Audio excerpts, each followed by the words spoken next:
হাম হাম ঝর্ণা, সুদীর্ঘ উঁচু নিচু ও ভয়ঙ্কর পিচ্ছিল পাহাড়ি ট্রেল, রক্তচোষা জোক ও মশার কামড়, সুগভীর ঝিরিপথ পেরিয়ে তারপর আসে প্রাপ্তি।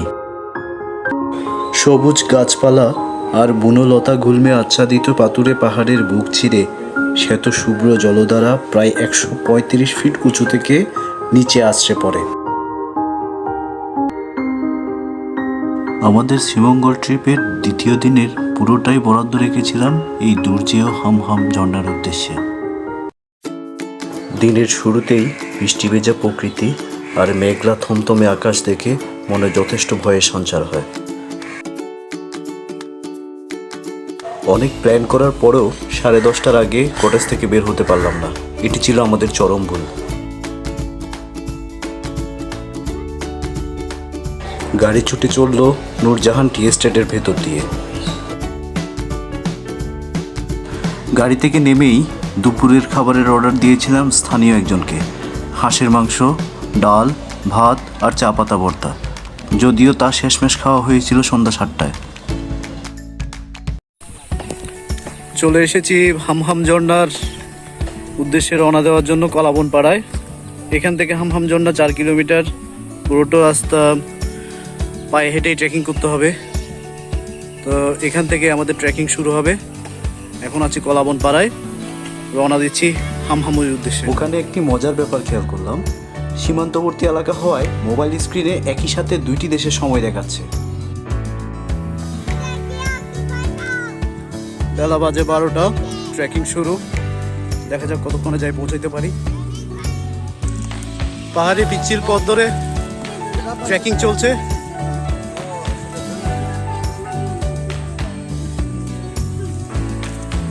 প্রায় 1.5 ঘন্টা ট্রেকিং শেষে আমরা পাহাড়ের একটা নির্দিষ্ট জায়গায় এসে পৌঁছেছি।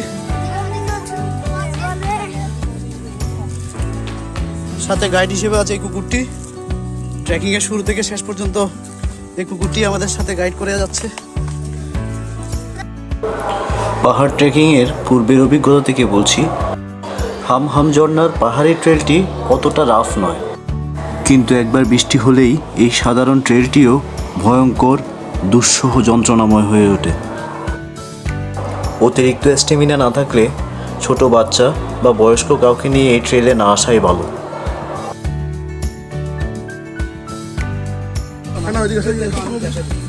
কোনো ইউটিউবারের রিভিউতে আমি এত ছোট বাচ্চাদের হাম হাম ঝর্ণায় ট্রেকিং করে আসতে দেখিনি, কিন্তু এখানে দেখেন আমাদের সাথে এই ছোট ছোট বাচ্চাগুলো কত কষ্ট করে ট্রেকিং করে চলে আসছে। সবাইকে অসংখ্য ধন্যবাদ। সবচাইতে ছোট বাচ্চা যিনি, যার আসতে অনেক দেরি হচ্ছে।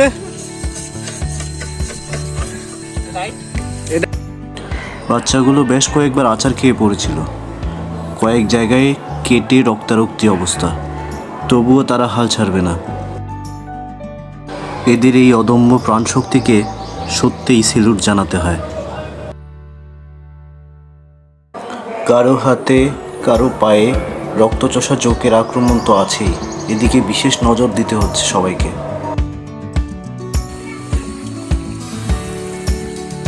দীর্ঘ পাহাড়ি পিচ্ছিল পথ পার হয়ে অনেকক্ষণ বাদে আমরা ঝিরিপথে দেখা পেয়েছি। অনেক রিফ্রেশিং ঝিরিপথ। এখানে এসে বেশ কয়েকবার আচার খেয়েছে, কয়েকজন তো প্যান্টও ছিঁড়ে ফেলেছে। বাচ্চাদের মধ্যে এমন কেউ বাদ নেই যারা আচার খায়নি। ইভেন আমি নিজেও কয়েকবার আচার খেয়েছি, শুধু আমার বউ আচার খায়নি, ও খেয়েছে একবার। আমাদের গাইড ভাই যথেষ্ট মজা পাচ্ছে আমাদের আচরণ থেকে। অনেক সুন্দর একটা ঝিরিপথ। অলমোস্ট চলে এসেছি। ঝর্ণার আওয়াজ আমরা এখান থেকে শুনতে পাচ্ছি। এখন বাকি পথটুকু আমাদের ঝিরিপথ ধরে হেঁটে যেতে হবে। চলুন হাম হাম ঝর্ণার উদ্দেশ্যে যাই। পাহাড়ি ঝিরিপথ দিয়ে বাকি পথটুকু যেতে হবে আমাদের। পাহাড়ের ঢালের মতো ঝিরিপথটাও যথেষ্ট পিচ্ছিল, এখানেও সাবধানে পা ফেলতে হচ্ছে। তবে আসার কথা হলো খুব শীঘ্রই ঝর্ণার দেখা পাবো আমরা। সে আশায় বুক বেঁধে আবারও পথ চলা শুরু হলো। অত্যন্ত দুঃখের ব্যাপার এই যে ঠিক এইখান থেকেই আমাদের সাথে থাকা একটি দল পেছন ফিরে চলে যায়। তারা জানতেও পারলো না যে আর ঠিক 10 বা 15 মিনিট পরেই দেখা পাওয়া যেত সেই বহু কাঙ্ক্ষিত ঝর্ণার। আমরা অলমোস্ট ঝর্ণার কাছাকাছি চলে এসেছি। এখান থেকে ঝর্ণার প্রবল শব্দ শোনা যাচ্ছে। আশা করছি আর কয়েক সেকেন্ডের মধ্যে ঝর্ণা দেখা পাবো।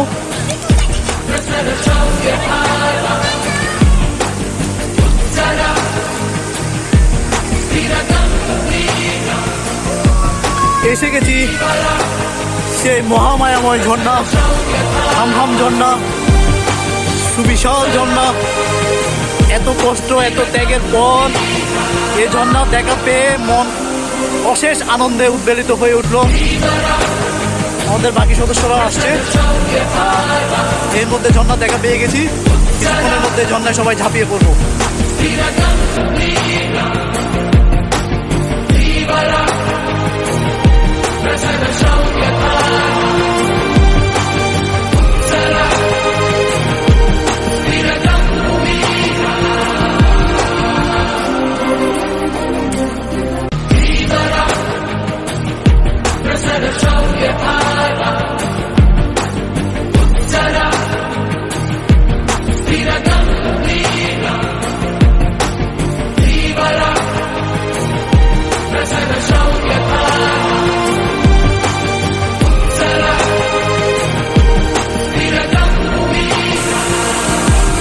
ঝর্ণার এত কাছে এসে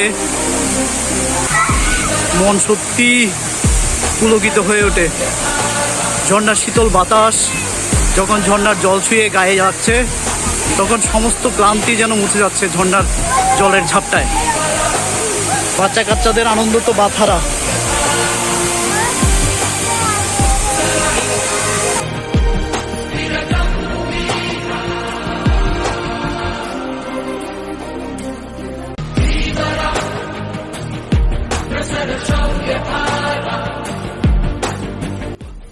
এবার ফেরার পালা। পাহাড়ে খুব দ্রুতই সন্ধ্যা নামে, তাই বেশ তাড়াতাড়ি করেই ফিরতে হলো। পেছনে রয়ে গেল একাকিনী ঝর্ণা তার শত সহস্র স্মৃতি বুকে করে।